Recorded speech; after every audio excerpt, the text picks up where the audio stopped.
My story begins in the city of Atlanta. The date, October 1965. It was a Friday, and I had taken the day off work to drive down to Savannah to spend a long weekend with friends. There would be football games, music, and all of the barbecue and highballs that I could work in. I left home about 2 hours before dawn so as to be well out of town before any morning traffic started up. In what seemed like almost no time at all, I had gotten way down Interstate 75 below Macon. I could just see the faint indication of dawn approaching. I was making great time.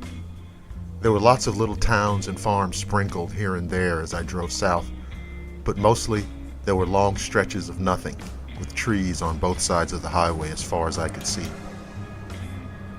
It was in one of these areas, an isolated 30-mile run of highway, that I saw something that could not possibly exist. But I saw it with my own 2 eyes, and could swear to everyone within the sound of my voice that it does exist. 50 yards ahead, on the right edge of the highway, stood what I can only call a two-legged wolf. It had dark brown fur and ears like a German shepherd. It stood there next to a 3-foot highway marker, so I estimated it to be easily 7 feet tall. The creature walked out onto the highway and stopped in the middle. I hit the brakes, and when my car came to a complete stop, our eyes locked for a moment.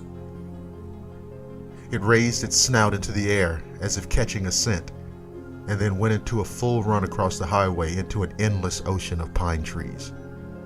As it disappeared, I heard a series of terrifying howls echoing through the early morning air.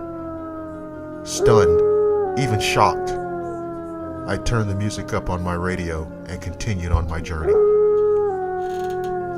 I have never spoken of this encounter, and after this, I will never speak about it again.